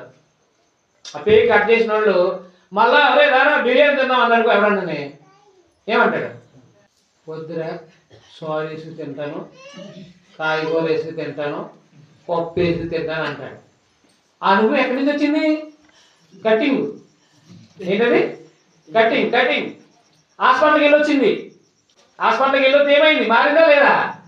మారిందన్నమాట. చాలా మంది చెప్తే మారు చాలా మంది చెప్తే అస్సలు మారచ్చు. కొంతమంది ఒకసారి కొంతమంది వాక్యాన్ని భయపడి పాత నిబంధనలో సంఘటనలు ఆ రుజువులు చూసి అమ్మో ఎందుకు దావీదుని ఊరుకోలేదు దేవుడు, అలాగే తన భక్తి పనులు ఎవరు తప్పు సౌలుని ఊరుకోలేదు, ఇలా భక్తి పనులు వాళ్ళు తప్పు చేసిన మోసేని కూడా బండతో మాట్లాడమంటే కొట్టాడు. ఆయన కొడితేనే నువ్వు అక్కడికి కుదరదు, నువ్వు ఎక్కడ కుదరదు చూడు అంతే అన్నాడు. అంతే బాబు ఆయనతో చాలా గొడవ, దేవుడితో చాలా గొడవ. ఎందుకంటే బాబు ఆయన చెప్పింది చేయకపోతే మనకు చాలా ఇబ్బందులు ఎదురవుతాయని చెప్పేసి చాలామంది ఏం చేస్తారంటే సిగ్నల్స్ వినపడినట్టు మారిపోతారు. మీకు అర్థమైనా అర్థం కదా? అందుకని దేవుడి పిల్లలుగా మనము మంచం మీద పడినప్పుడైనా ఆలోచించాలి. ఒకసారి మంచం మీద పడినప్పుడైనా ఏం చేయాలి? ఆలోచించాలి. నేను ఆరాధనకి వెళ్తున్నాను కానీ నా తప్పు నాకు వినపడుతుంది, నేను మారట్లేదు. అప్పుడు మంచం మీద ఉండైనా నాయన నేను ఇక నా తప్పు నాకు అర్థమైంది, నాకు ఎన్నిసార్లు వినిపించినా నేను మారలేదు, అందుకే నన్ను కొట్టావు, ఒక దెబ్బ కొట్టావు, కాబట్టి నేను మారుతాను తండ్రి అని చెప్పేసి అప్పుడు మారండి మీరు. ఇంకా ఆ క్షణంలో మీకు మంచి వైద్యం అందేస్తుంది, మళ్ళీ వెంటనే ఇంటికి వచ్చేస్తారు. మీకు అర్థమైనా అర్థమలేదు? అది గుర్తుపెట్టుకోండి. ఈ విషయాలు లోకంలో వాళ్ళకి తెలియదు. ఇది లోకంలో వాళ్ళకి ఏం తెలీదు ఈ విషయాలు. మారితే దేవుడు కాపాడుతున్న విషయం వాళ్ళకి తెలీదు. కాబట్టి ఏం చేస్తారంటే స్పెషలిస్టులు ఎక్కడ వైజాగ్ లేకపోతే విజయవాడ లేకపోతే తిరుపతి ఇలా తిరిగి మొత్తం శరీరం అంతా కొలబడుచుకుని వచ్చి ఇంటికి చచ్చిపోతారు. అంటే వైద్యులు మారుతారు కానీ మా జీవితాన్ని మార్చుకోరు. మార్చుకుంటానని మొక్క కూడా అన్నారు ఉదయంలో కూడా. మీకు అర్థమైనా అర్థమలేదు? అందుకని దేవుని పిల్లలుగా మా ఇంట్లో ఎవరైనా ఒక దెబ్బ తగిలింది అనుకోండి, ఉదాహరణకి చిన్న కాలుకి దెబ్బ తగిలింది, మార్చండి కాలు నడలేకపోతున్నాను అనుకోండి, మా ఇంట్లో మేమేం మాట్లాడుకుంటామంటే బాబు నీకు దెబ్బ తగిలింది, నువ్వేదో మొత్తం మీద సరి చేసుకోవాల్సిన విషయాలు జ్ఞాపకం చేసుకుంటాం అంతే. అయ్యో పడిపోయావు నీకోసం ప్రార్థన చేద్దాంలే అనం. మీకు అర్థమైందా? ఓవరాల్ హాస్పిటల్కి వెళ్ళి వచ్చారు అనుకో ఏమంటాం? ఆలోచన చేసుకో. మరి వాకింగ్ తెలుసు కదా మాకు, వాకింగ్ తెలుసు కదా మా కుటుంబానికి. ఏమంటారంటే ఏదో సరి చేసుకోవాల్సి ఉంది అంటే నాకు అర్థమైందిలే అంటూ ఉంటారనమాట. అంటే సిగ్నల్స్ అర్థమైపోతున్నాయి. అర్థమైపోతే ఇంకా లోతైన ప్రమాదాలకి వెళ్ళకుండా ఉంటాం అనమాట. ఎందుకంటే దేవుని పిల్లలుగా మనము యేసు స్వరూపంలోకి ఎదగాలి. మీకు ప్రారంభంలో వచ్చినప్పుడు చెప్పాను నేను, మనం క్రీస్తు కలిగిన సంపూర్ణతకు సమానం. అంటే యేసు పిల్లలు తయారవ్వాలంటే మనలో ఉన్న ప్రతి చెడుతనము ఏం చేసుకుంటాలి? ఒక్కొక్కటి సరి చేసుకుంటూ ఉండాలి. మనలో ఉన్న ప్రతి లోపం అంటే సందేశం ద్వారా మన లోపం మనం తెలుపుతున్నప్పుడు ఖచ్చితంగా మార్చుకుంటూ ఉండాలండి. ఎందుకంటే దేవుడు సంతోషపడేది కూడా ఇదే. ఏది? దుష్టుడు మరణం చేత నాకు ఏమైనా సంతోషం కలిగిన. ఏది? ఏజ్కేలు 18:23 అంటాడు. దుష్టుడు మరణం చేత నాకు ఏమైనా సంతోషం కలిగిన వారు తమ ప్రవర్తన దిద్దుకుని బ్రతుకుటే నాకు సంతోషం. దేవుడు ఏం కోరుకుంటాడు? మనము మన లోపం మనం తెలిసినప్పుడు మార్చుకుంటే దేవుడు సంతోషపడతాడు. అంతేగాని కంటిన్యూ చేసుకుంటే మాత్రం ఇలాగా రోగాలు పాలు చేసేస్తాడు అనమాట. అలాగే ఎపిసిలో ఉన్న స్థానిక సంఘానికి కూడా వారి లోపం వాళ్ళకి తెలియజేశాడు దేవుడు. ప్రకటన 2:5 వాళ్ళని కూడా మార్చుకోండి, లేదంటే మేము మీ మీద ప్రభావం తీసేస్తాను అన్నాడు. అంతే. ప్రకటన 2:5. దేవుడు ప్రేమ కలిగిన వాడు. దేవుడు మనల్ని కుమారుగా చూస్తున్నాడు. మనము రక్షించబడిన తర్వాత మన లోపాలు మనకి దేవుని వాక్యం ద్వారా అనగా కొత్త నిబంధన ద్వారా మనకు తెలియజేయబడుతున్నాయి. ఈ తెలియజేయబడుతున్నప్పుడు మన లోపాలు ఏమున్నాయో, కుటుంబపరమైన లోపాలు ఉన్నాయా, అలాగే ఆర్థిక సంబంధం అంటే ఈ యొక్క వ్యక్తిగతమైన జీవిత లోపాలు ఉన్నాయా, చెడుతనం ఉందా, ఇవన్నీ చూసుకుని మనం ఒక్కొక్కటి మన బ్రతుకులు మార్చుకుంటూ ఉండాలి. 2వ అధ్యాయము 4వ వచనం. స్థానిక సంఘాన్ని ప్రేమ వాళ్ళ గురించి మాట్లాడుతూ ఎఫెసీలో ఉన్న సంఘాన్ని చెప్తూ 2వ అధ్యాయం 4వ వచనంలో, ఆయనను మొదట నీకున్న ప్రేమ నీవు వదులుతూ నేను నీ మీద తప్పు ఒకటి మాపాల్సి ఉంది. నీవు ఏ స్థితిలో నేను పడిపోతావో అది జ్ఞాపకం చేసుకుని మారు మనసు పొంది ఆ మొదటి క్రియలు చేయమన్నమాట. ఎఫెసీ సంఘానికి అర్థమైందండి. ప్రారంభంలో ప్రేమ ఉందంటండి సహోదరుల మీద. ఒక 40 సంవత్సరాల తర్వాత ప్రేమ తగ్గిపోయిందంట. అంటే ఏంటి? మొదట ఉన్న ప్రేమ వదిలేరంటాడు. అది కూడా తప్పే. మొదట ఉన్న ప్రేమ వదలడం కూడా తప్పే. ఏమన్నాడు ఆ విషయంలో? మీ మొదట ఉన్న ప్రేమని మీరు వదలరు. కాబట్టి మీరు ఏం చేయండి? వారు మనస్సు పొందితేనే సరి, లేని అలా నేను మీ ఎద్దకు వచ్చి నీ దీపస్తంభాన్ని దాని చోటు నుండి తీసేస్తాను. అంటే అర్థం ఏంటంటే మీరు పని చేయకపోకండి, మీలో నుంచి ప్రభావాన్ని తీసేస్తానన్నాడు దేవుడు అనమాట. మీకు అర్థమైంది? అలాగా ఇక్కడ ఉన్న స్థానిక సంఘాలకి ఏం చెప్పాడు చూడండి. అలాగే అదే ప్రకటన గ్రంథం 3వ అధ్యాయం 3వ వచనం చూడండి. చూడండి ఇక్కడ అది 2వ వచనం నుంచి మీకు అర్థమవుతుంది. క్షమించి మొదటి నుంచి అర్థమవుతుంది. చూడండి అక్కడ సార్దీస్ అనే ప్రాంతంలో సంఘం ఉంది, క్రీస్తు సంఘం. సార్దీసులో సంఘదూతకి లాగా రాయము 7 నక్షత్రాలు దేవుడు 7 ఆత్మ కలవాడు చెప్పి సంగతులు ఏమనగా, నీ క్రియలను నేను ఎరుగుదును. ఏమనగా జీవిస్తున్నాను పేరు మాత్రం ఉంది కానీ నీవు మృతుడవే.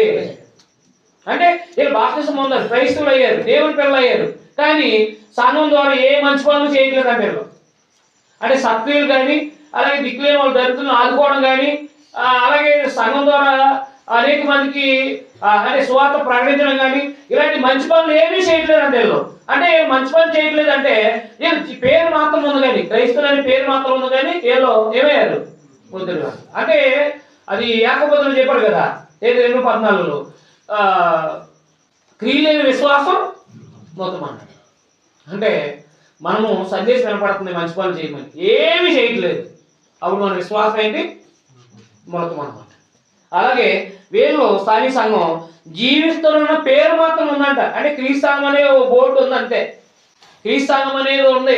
క్రీస్తు సంఘం మేము ఏ సంఘం మీరు అంటే ఏమంటారు? క్రీస్తు సంఘం. కానీ ఏం చేయరు? దైవ సంబంధ కార్యక్రమాలు ఏమీ చేయరు, దేవుడు ఆజ్ఞాపించిన పనులు ఏమీ చేయరు. కాబట్టి ఏంటది? నువ్వు జీవిస్తున్న పేరు మాత్రం ఉంది కానీ నీవు వృద్ధులుగా అన్నాడు సంఘాన్ని. అయితే మార్చుకోమని చెప్తున్నాడు. అర్థమైంది? చూడండి అక్కడ, నీ క్రియలు దేవుని ఎదురు సంపూర్ణమైనగా నాకు కనబడలేదు కనుక జాగరూకుడువై చావునైన మిగిలిన వాడిని బలపరచు. నీవు ఎలాగ ఉపదేశం పొందుతువో తెలుసుకుని వింటువో జ్ఞాపకం చేసుకుని దాన్ని గైకొనసు, మారు మనసు పొందు. అర్థమైందా? ఏ పొందు? మారు మనసు పొందు అంటున్నాడు. మీకు అర్థమైందా? అంటే మీకు అర్థం అవడం కోసం చాలామంది ఉంటారు మనుషులు, ఎవరికి ఉపకారం చేయరు, ఏ మంచి పని చేయరు అనమాట. ఎందుకురా బతుకుతున్నావు అంటారు అంతే కొంతమంది. అవునా కదా? ఎందుకు బతుకుతున్నావు నువ్వు? చెట్టు బతుకుతుంది నువ్వు బతుకుతున్నావు అంటారు. చెట్టు అయిన కాయలు కాకుండా నీ వల్ల ఏమీ ప్రయోజనం లేదు, ఎందుకు అంటావు. మరి ముఖ్యంగా పిల్లలు యవనస్తులు కనుక ఎదిగి వారు పని పాటకి వెళ్తే ఆ మాట మాట్లాడతారు. ఎందుకురా నువ్వు ఎదిగో, ఏంటి ఉపయోగం? ఏం ప్రయోజనం లేదు, మారరా బాబు, మారి పని చేసుకో అని చెప్తారు. అలాగా వీళ్ళకి ఏ మంచి పనులు లేవంటాడు, క్రియలు లేవంటాడు. క్రియలేని విశ్వాసం అవుతాం. అయితే ఏమన్నాడు ఆయన? మీరు జ్ఞాపకం చేసుకుని దాన్ని గై కొనుసు, మారు మనసు పొందు. నువ్వు జాగరూకుడువై ఉండని అలా నేను దొంగ వాళ్ళు వచ్చేది, ఏ గడి నీ మీదకి వచ్చిందో నీకు తెలియదు అన్నాడు. అంటే శిక్షించడానికి వస్తాడు, ఏదో సమయాన్ని శిక్షించడానికి వస్తాడు. ఆ సమయం మారు మనసు పొందకపోతే శిక్షే కదా. ఇంకా మారు మనసు పొందకపోతే ఏంటది? శిక్షే. అంతే కదా? మారు మనసు పొందకపోతే ఏమని పెడతాం? శిక్ష అనుభవించాలి. అందుకని ప్రభు శిక్షించడానికి రాకముందే మన క్రియలు అంటే మన చెడుతనం మనం మార్చుకుంటూ ఉండాలన్నమాట. సందేశం వినపడుతున్నప్పుడు మనం మారాలి. సందేశం వినపడుతున్నప్పుడు మార్చుకోవాల్సిన అవసరం ఉందన్నమాట. మనం కూడా చూడండి, శరీరం సిగ్నల్స్ ఇస్తూ ఉంటుంది. ఏది? మన అవయవాల్లో ఏదైనా లోపం వచ్చినప్పుడు లోపం సంకేతకాలు ఇస్తూ ఉంటుంది. అది కండైనా మెదడైనా గుండె అయినా అదే కిడ్నీలు అయినా మనకి సంకేతాలు ఇస్తాయి. ఏది? అయిపోయే ముందు ఏమిస్తాయి? సంకేతాలు. ముందు తాగుతున్నాడు ఒక ఆయన, అంటే ఆల్కహాల్ తాగుతున్నాడు, కిడ్నీలో నొప్పి వస్తుంది, స్టార్ట్ అయింది. అదే లేకపోతే లివర్లో నొప్పి వస్తుంది ఆయనకి. నొప్పి వస్తున్నప్పుడు అతనికి ఏంటి సిగ్నల్, ఏమి మార్చుకోమని. సిగ్నల్ ఎందుకు? మార్చుకోమని. ఏం చేయలేదు, తాగడం మానేలా వద్దా? మానేస్తేనే బతుకుతాడు, లేదా చచ్చిపోతాడు. కొంతమంది ఏం చేస్తారంటే నొప్పి వస్తే బెల్ల వేసుకుని మరీ తాగేస్తారు. అందుకే వాళ్ళకి 2 కిడ్నీలు పోయి హాస్పిటల్లో జాయిన్ అయ్యి ఇంకా కిడ్నీలు చేయాల్సిన మరి మిషన్ చేస్తూ ఉంటారు. చాలా మాట ఏంటండి అసలు, అర్థమైంది. అలా మన కడుపు చెప్తూ ఉంటుంది, నువ్వు పలానా తింటే ఇబ్బంది అవుతుంది, పలానా తినకూడదు అని చెప్పేసి. వయసు అయిపోతుంది, మాంసాహారం తినొద్దు అని చెప్తుంది. మాంసం తిన్న రోజున ఏదో ఎఫెక్ట్ ఉంటుంది. అంటే నువ్వు మాంసం ఆపేయని చెప్తుంది శరీరం. నేను ఆపను, అవసరం ట్యాబ్లెట్ వేసి తినేస్తానంటావు, డామ్ అని అడతావు, హాస్పిటల్ తీసుకుపోతారు పరిగెత్తి. అవునా కదా? అంటే శరీరము మనం మార్చుకోవడానికి సంకేతాలు ఎత్తుంది. ఏది? మన అవయవాలు పోవటానికి సిద్ధంగా, నీ అవయవాలు పోవడానికి సిద్ధంగా ఉన్నాయి, నువ్వు మారు లేకపోతే నీ ప్రాణాలు పోతాయి అని సంకేతాలు ఎత్తుంది. అలాగే మన ఆత్మ రక్షణ, మన ఆత్మీయ ఎదగడానికి కూడా, మన ఆత్మీయ ఎదుగుదల ఆటంకాలు అంటే మన చెడుతనం ఉన్నప్పుడు మన సందేశం వినపడుతుంది, నువ్వు మార్చుకో సరి చేసుకో అని సందేశం వినపడుతుంది. సందేశం వినపడుతున్నప్పుడు అది సంకేతకం అని అర్థం అన్నమాట. సందేశం వినపడుతున్నప్పుడు ఏంటవి? సంకేతకాలు. అంటే వినపడుతుందంటే దేవుడు నిన్ను నీ లోపల నీకు చెప్తున్నాడంటే మార్చుకోమని చెప్పేసి. మార్చుకోలేదా మంచం మీద ఆడేస్తాడు. మంచం మీద అడిగిన తర్వాత కూడా జ్ఞాపకం తెచ్చుకోవాలి. ఏది? నేను తప్పు చేశాను, అందుకే నాకు ఈ సమస్య వచ్చింది అని అప్పుడైనా మార్చుకోవాలి. ఆ మంచం మీద అయినా కూడా మార్చుకోలేదా ఇంకా లేకనేవాడు అంతే. ఇంకేమేవాడు? లేకనేవాడు. ఎందుకని? మార్చుకోలేనప్పుడు దేవుడు ఎందుకు అవకాశం ఇస్తాడు? ఇప్పుడు రక్షించబడిన వాళ్ళు మారాలని, అంటే రక్షణ పొందిన వాళ్ళందరూ మారి మనసు పొంది రక్షించబడాలని దేవుడు కోరుకుంటున్నాడు. వారికి సమయం ఇస్తున్నాడు.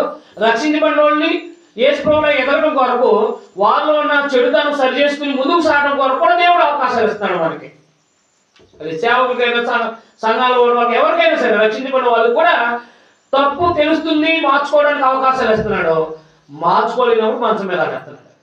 మంచం మీద వెళ్ళినప్పుడు కూడా మారితే కనుక ఇంకా మరికొన్ని విషయాలు సందేశం వినపడుతున్నప్పుడు మారుతూ ఉండాలన్నమాట. ఎన్ని సంకేతాలు అంటే అనారోగ్యాలు వచ్చినా, బాధలు వచ్చినా, ఇబ్బందులు వచ్చినా పట్టించుకోకుండా ఉన్నామంటే ఇంకా మనం తీసి పడేస్తాడండి. ఎందుకంటే ఇంకా మార్చుకోలేని వాడు ఒకడు ఉన్నాడు అనుకోండి సంఘంలో, ఎన్ని చెప్పినా మారతలేదు అనుకోండి, మరొకడు ఏం చేస్తాడు, వాడే మారట్లేదు, ఎప్పటి నుంచో 10 సంవత్సరాలు వెళ్ళినాడు, నేనెందుకు మారుతానని చెప్పి వాడు ఇంకొకటి అంటాడు. అంటే చేదైన వేరుంటే మొత్తం ఏమైపోద్ది?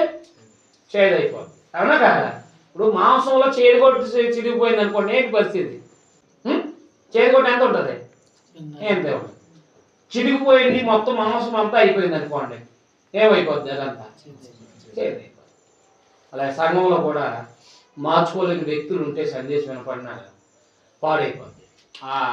ఎప్పుడో 20 సంవత్సరాలు ఉన్నాడు, ఆడి మానలే తాగడం, నేను ఎందుకు మానుతానని చెప్తాడు, బలం తెచ్చుకుంటా ఉంటారు అన్నమాట. అవునా కాదా?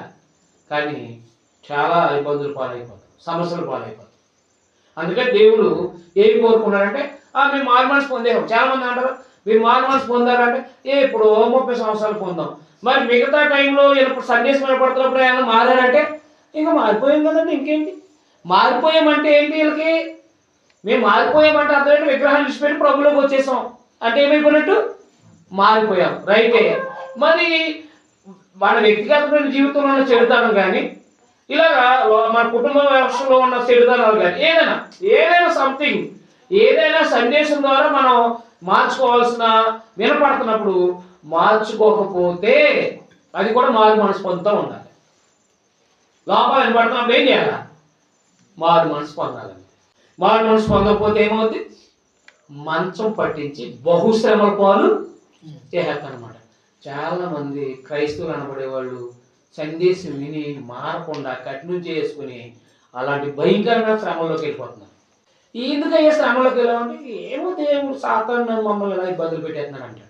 చేసిన తప్పును బట్టి దేవుడు కదా శిక్షిస్తా, ఎవరి పెట్టేస్తాడు? సాతాను ఎన్నో సమస్యలు పెట్టేస్తున్నాడు అయ్యా మమ్మల్ని అంటూ ఉంటాడు. నేను అవునా కదా? ఆలోచన చేసుకోండి. అంటే ఏమేమి వినపడతాయి సందేశం అంటే, మనం బాప్తిజం పొందిన తర్వాత మనకేం తెలుసు అంటే గతంలో చెడుతనం చేయడం వల్ల అవన్నీ ఆ తప్పులన్నీ మానుకోవాలని చెప్పేసి వినపడింది. అవి మానేసి బాప్తిజం పొందాం. బాప్తిజం పొందిన తర్వాత ఎన్ని మార్చుకోవాలో తెలుసా మనం? ఎన్ని మార్చుకోవాలో చెప్పండి. మాట పద్ధతి మార్చుకోవాలి. అది మొదటి పద్ధతి 4:11 చెప్తాడు. నీ యవ్వన మంది నీ మాటలోను ప్రవర్తనలోను అర్థమైంది విశ్వాసులకు మాదిరిగా ఉండమంటాడు. అంటే ఏం చేయాలి? మాట పద్ధతి మార్చుకోవాలి. అంటే బూతులు మాటల వల్ల మానాలా వద్దా? బూతులు మానాలి. అది కూడా చెడుతనమే కదా. బూతులు తిట్టడం కూడా చెడుతనమే కాదా? మానుకోవాలి. తర్వాత చాలామంది బయట వాళ్ళు తిట్టరు కానీ ఇంట్లో పెట్టి భర్తని తెగ తిట్టేస్తారండి. బయట వాళ్ళు తిట్టరు, ఎవరు తిడతారు? ఒక 10 మంది అంటారు ఉంటారు, నేను ఎవరిని తిట్టినాయా, ఇంట్లో వాళ్ళు తిట్టుకుంటారు, మా ఇష్టం అంటారు. ఇంట్లో వాళ్ళు తిట్టుకోవడం ఎవరి ఇష్టం అంట? మా ఇష్టం అంటూ ఉంటారు. అంటే ఇంట్లో వాళ్ళని తిట్టమని చెప్పాడు దేవుడు, ఎవరిని తిట్టకూడదు. అంటే ఇప్పుడు ఇంట్లో తిట్టడం మానేలా వద్దా? 100 మంది భర్త వచ్చాడంటే చాలు, వాడు అన్ని అతనికి ఏం తెలియదు. ఈమె వాక్యం వింటుంది, వెంటనే ఆయన చూసి నువ్వు అలాగా అది ఇది అది ఇది అని చెప్పేసి ఆయన చెవులు గల్లడిపోయేలా తిట్టేస్తా ఉంటుంది. ఎందుకే ప్రార్థనకి వెళ్తావు నువ్వు అంటాడు. ఆ బూతులకి ఏమంటాడు? ఎందుకే నువ్వు ప్రార్థనకి వెళ్తున్నావు అంటాడు. అంటాడంట. అంటే అర్థం ఏంటి? నువ్వు ప్రార్థనకి వెళ్తున్నావు కాబట్టి నువ్వు నన్ను తిట్టకూడదని అర్థం. మరి మారాలి వద్దా? అది మారడం అంటే. కాబట్టి సందేశం వినపడుతూ ఉంటుంది, వినపడిన సరే ఇంటికి వెళ్ళి తిట్టేస్తూ ఉంటాడు. మీకు అర్థమైనా అర్థం కదా? అలా కుటుంబ వ్యవస్థలో కొంతమంది ఉన్నారు. బాప్తిజం పొందిన తర్వాత ఆ పురుషుడు కొంతమంది లేడీస్ అంటే ఆ స్త్రీ పాట మీద, అంటే స్త్రీ పనికి వెళ్తే ఇతను హాయిగా కాలు మీద కాలేసి కూర్చుంటాడు. ఈయన పనికి వెళ్ళడం, భార్య బిడ్డలు పోషించడం. మరి అది తప్ప కాదా? తప్పే. ఇది మొదటి తిమోతి 5:8 ప్రకారంగా ఏం చేయాలా? బాప్తిజం పొందినవాడు, రక్షించబడినవాడు తన భార్యని పిల్లల్ని పోషించాలి. తన భార్యని పిల్లలు ఏం చేయాలి? ఎవరు పోషించాలి? భార్య, భర్త. భర్త పోషించాలి. మరి బాప్తిజం పొందాం, అప్పుడు ఏమన్నాడు ఆయన? ఒకవేళ పిల్లలు పోషించకపోతే, భార్యను పోషించకపోతే నువ్వు అవిశ్వాసి కన్నా చెడ్డోడు అన్నాడు. సందేశం వినపడింది. సందేశం వినపడినా కాల్ మీద కాల్ వేసుకుని ఇంట్లో కూర్చుని టీవీ చూస్తా వాళ్ళతో వీళ్ళతో మాట్లాడుకుంటా కాలం గడుపుతా భార్య పోషించడం, భార్య పోషణతో బతుకుతున్నాం అనుకోండి, మరి అది దైవ వ్యతిరేకమే కదా. అప్పుడు మారాలి అవుతా? సందేశం వినపడింది, నాయకుడు అయ్యా నువ్వు నీ భార్య నువ్వు బిడ్డలు పోషించాల్సిన బాధ్యత నీకు ఉందని చెప్పేసి వినపడుతుంది. అలా చెప్తారు. మనం చేయలేము, చిన్నప్పటి నుంచి అలవాటు లేదు అంటూ ఉంటాడు. అవునా కాదా? అప్పుడు ఏం చేయాలి? సందేశం వినపడింది, మారాలి. మారకపోతే చెప్పాడు కదా, సందేశం వినపడుతుంది, మారలేదు. మారకపోతే హాస్పిటల్ పంపుతూ ఉంటాడు. అప్పుడైనా ఏమవ్వాలి? మారాలన్నమాట. అంటే కాబట్టి గుర్తుపెట్టుకోండి, ఇలాగ లోపాలు వినపడుతూ ఉంటాయి. కొంతమంది వినపడుతున్నా సరే ఆయన అలా చెప్తూ ఉంటాడు. ఎవరైనా ఆయన ఆదివారం చెప్పాలి కాబట్టి ఏదో చెప్తూ ఉంటాడు, మనం వినేసి వచ్చేయడమే. అన్నీ అక్కడ చేస్తాం బెదర్ అంటూ ఉంటాడు. మరి అన్నీ చేయడానికి వచ్చామా, కొన్ని చేయడానికి వచ్చామా? అన్నీ ప్రభు చెప్పినవి అన్నీ, అదే కొత్త నిబంధన చెప్పిందంతా మనం అనుసరిస్తూనే ఉండాలి. లోపం సరి చేసుకుంటూ ఉండాలి. కొంతమంది స్వార్థ పరుగు బతుకుతారు. తనకు అనారోగ్యం వస్తేనే హాస్పిటల్కి వెళ్తారు, తన భార్య పోతే తీసుకెళ్ళడం. తీసుకెళ్తాలే రేపు ఎల్లుండో అంటూ ఉంటాడు. అది కూడా మూర్ఖత్వమే. కాబట్టి తన భార్యను ప్రేమించాలి వద్దా? ప్రేమించాలి. కాబట్టి ప్రేమించాలంటే ముందు తనకు అనారోగ్యం వస్తే ఎంత స్పీడ్కి వెళ్ళాడో, తన భార్యకి అనారోగ్యం వెంటనే నువ్వు నడు అని చెప్పేసి హాస్పిటల్ తీసుకెళ్ళిపోవాలి. మరి ఇలాంటి లోపాలు వినపడుతున్నప్పుడు క్రైస్తవులు ఏం చేయాలి? మారాలి. చాలా మంది పేదలకి సాయం చేయమని కొంతమంది చేయరు. ఎవరికైనా బాగోకపోతే సహాయం చేయరు. వినపడుతున్నాయి. మనం మార్చుకోవాలి. అర్థమైందా? మన ఆత్మీయ జీవితంలో మనకి ఏ లోపం ఉందో అది ఖచ్చితంగా మనం మార్చుకోవాలి. అదే మార్చుకోవడమే మారు మనసు పొందడం. మార్చుకోవడమే ఏదది మారు మనసు పొందడం అనమాట. అలా మారు మనసు పొందుతూ ఉండాలి మనం క్రైస్తవులైన తర్వాత. తెలియ తప్పు చేసాం, సందేశం వినపడింది, ఇది తప్పు అని వినపడింది, మార్చుకోవాలి. భోజనాలకు వెళ్తాం, విగ్రహాల కాడ వినపడింది సందేశం. ఆయన అలా చెప్తాడు, అక్కడ ఎక్కడో మంచి భోజనం పెడతానంటే వెళ్ళిపోదాం అంటారు చాలామంది. విగ్రహాలు కాడ తినొద్దని గ్రామం చెప్పింది, విన్నాను, మానే లేదు వెళ్ళి తిన్నాం. ఆ రోజు వాంతులు ఈ రోహంలో పెట్టుకుని మళ్ళీ ఎక్కడికి వెళ్తాం? అదే వినపడినా సరే వెళ్తామో ఉంటున్నాం. అదైనా అప్పుడు ఏదో ఆహారం వల్ల సమస్య వచ్చి వాంతులు ఈ రోహంలో పెట్టుకుని హాస్పిటల్లో ఉంటాం 6 రోజులు. ఎందుకయ్యా నీకు వాంతులు పెట్టుకుంటే విగ్రహాలు అక్కడ భోజనం చేసినాయి అంటాడు. మరి దేవుడు చెప్పాడు కదా వద్దంటే ఏమో అర్థం కాలేదు అంటూ ఉంటాడు. అవునా కదా? సందేశం వినపడతా అర్థమైనప్పుడు ఇది తప్పు అని అర్థమైనప్పుడు దాని జోలికి వెళ్ళకుండా ఆగిపోవాలి. ఇది చేయకూడదు ఈ పని అంటే అది చేయటం ఆగిపోయాలన్నమాట. మనకి ఇప్పుడు కూడా దెబ్బలు తగిలాకి మారటం ఇష్టం కదా, అవునా కాదు? ఒరే ఇప్పుడు చూడండి మన పిల్లలు కూడా ఒరే అక్కడికి వెళ్ళి ఇది ఎట్లా అంటే నేను వెళ్ళను అంటాడు. ఒకటి అందుకుంటే తేలి వస్తాడు, ఒకటి అందుకుంటే ఇలా కొడితే ఏం చేస్తాడు వెంటనే మనకు అలవాటు అయిపోయింది. జీన్స్లో ఉన్నట్టున్నది అది, అవునా కదా? అలవాటు అయిపోయినట్టు ఉంది. చెప్తే ఏమో మనం ఒక్కొక్కసారి ఈ సమస్యలు పాలైన తర్వాత అప్పుడు వినడానికి ప్రయత్నం చేస్తాం. అందుకని దేవుని పిల్లలుగా గుర్తుపెట్టుకోవాల్సిన విషయం ఏంటంటే క్రైస్తవులైన మన అందరం కూడా ఒకప్పుడు మనం తెలియక అజ్ఞానంగా వివేకంగా ప్రవర్తించాము. అప్పుడు మనం సువార్త వినబడింది, మారు మనసు పొందాము, బాప్తిసం పొందాం, మన గత పాప క్షమాపణ. బాప్తిసం పొందాము, ఆరాధనకు వస్తున్నాం, దేవుని ఆరాధిస్తున్నాం. ఆరాధనకు వస్తున్నప్పుడు మన జీవిత లోపాలు మనం బయటెడుతున్నాయి. భార్య భర్తల లోపాలు, అలాగే వ్యక్తిగతమైన లోపాలు, అలాగే ఉద్యోగాలు, లేకపోతే వ్యవసాయ మనం చేసే పనుల్లో మన లోపాలు మనకు అర్థమవుతున్నాయి. మన లోపాలు మనకు అర్థమవుతున్నప్పుడు మనం మార్చుకుని ఆ లోపం దిద్దుకోవాలి. మన లోపాలు మనకు అర్థమైనప్పుడు ఏం చేయాలి? మారు మనసు పొందాలి అన్నమాట. మారు మనసు పొందకపోతే మనం బహుశ్రమల పాలైపోయే అవకాశాలు ఉన్నాయన్నమాట. మీకు అర్థమైనా అర్థం. అందుకని దేవుని పిల్లలుగా దేవుడిచ్చిన ఆయుష్కాలం అంతా అంటే మనం రక్షించబడిన కాడి నుంచి మన జీవిత లోపాలని మనం దిద్దుకుంటా ఉండాలన్నమాట. స్త్రీ అయితే స్త్రీకి ఉన్నాయి, పురుషుడికి ఉంటాయి, యవనస్తుడిగా ఉంటాయి, యవనస్తుడిగా ఉంటాయి. ఇలా ఎవరికి ఉండే జీవితాల్లో వాళ్ళ సమస్యలు ఖచ్చితంగా ఉంటాయి, ఏదో లోపాలు ఉంటాయి. లోపం సందేశం వినపడుతూ ఉంటుంది. లోపం వినపడుతున్నప్పుడు మార్చుకుంటూ ఉండాలి. లోపం వినపడుతున్నప్పుడు ఏం చేయాలి? మార్చుకుంటూ ఉండాలి. అలాగున క్రైస్తవులైనటువంటి వాళ్ళు గత పాపాల విషయంలో మారు మనసు పొంది బాప్తిసం పొందారు, అవి మానేశారు. ఆ తర్వాత దేవుని వాక్యం ద్వారా అనగా క్రొత్త నిబంధన ద్వారా మనకు అనేక సంగతులు సువార్తికుల ద్వారా వినిపించబడతా ఉంటున్నాయి. వినిపించబడుతున్నప్పుడు మారాలన్నమాట. వినిపించబడుతున్నప్పుడు ఏం చేయాలి? మారాలి అన్నమాట. కాబట్టి అలాగనే మనం సందేశాన్ని గౌరవించి ఒక్కొక్కటి మన జీవితంలో సరి చేసుకుంటూ ఉంటే మనం యేసుప్రభులాగా తయారైపోతాం అన్నమాట. అప్పుడు వృద్ధాప్యంలో చనిపోయినన్ని మనం ప్రభు రాకడలు ద్వారా ఉండి తర్వాత నిత్యత్వాన్ని చేరుకుంటాం. అంటే దేవుడు తన సందేశం ద్వారా మన లోపాలు తెలియజేస్తున్నాడంటే మనం ప్రేమిస్తున్నాడనే కాదా? ప్రేమిస్తున్నాడు కాబట్టి మనం ఒకవేళ సందేశం వినపడినా మారకపోతే రోగం కలగజేస్తున్నాడు, అప్పుడైనా మారుతాడు. అంటే వాడు కొట్టాడు వెంటనే మన రోగం వచ్చింది. రైట్, మన తప్పు మనకు అర్థమైంది, వెంటనే మార్పు చేసుకుని అప్పుడు మళ్ళీ మనము ఇంకా దేవుడు మళ్ళా కొట్టాడు. నాకు అర్థమైందా? అది ఒకటి గుర్తుపెట్టుకుని దేవుని పిల్లగా మన ఆత్మ సంబంధంగా మనకి ఎన్నో లోపాలు ఉంటాయి. దేవుని యొక్క వాక్యం ఇలా నా ద్వారానే కాదు, ఎంతోమంది సహోదరులు ఇక్కడ ఉన్న సహోదరులు బోధిస్తూ ఉంటారు. బోధిస్తున్నప్పుడు మనం ఏం చేయకూడదంటే ఇవాళ నా కోసమే చెప్పాడని చెప్పేసి పగట్టకూడదు. నాకు అర్థమైందా? పగపట్టుకోకూడదు. నా కోసమే చెప్తున్నాడు ఈయన అని చెప్పేసి అనుకోకూడదు. సరే నా కోసం చెప్పబడింది కాబట్టి ఇవాళ ఒక రైట్, నేను నా లోపం దిద్దుకుంటాను తండ్రి, నా లోపం నాకు తెలిసింది, ఇవాళ వాక్యం ద్వారా సందేశం ద్వారా నాకు లోపం తెలిసింది, నేను మార్చుకుంటాను తండ్రి అని చెప్పేసి ఏం చేయాలి? మార్చుకోవాలదా? మార్చుకోవాలి. అప్పుడు ఎవరు సంతోషపడతారు? దేవుడు సంతోషం.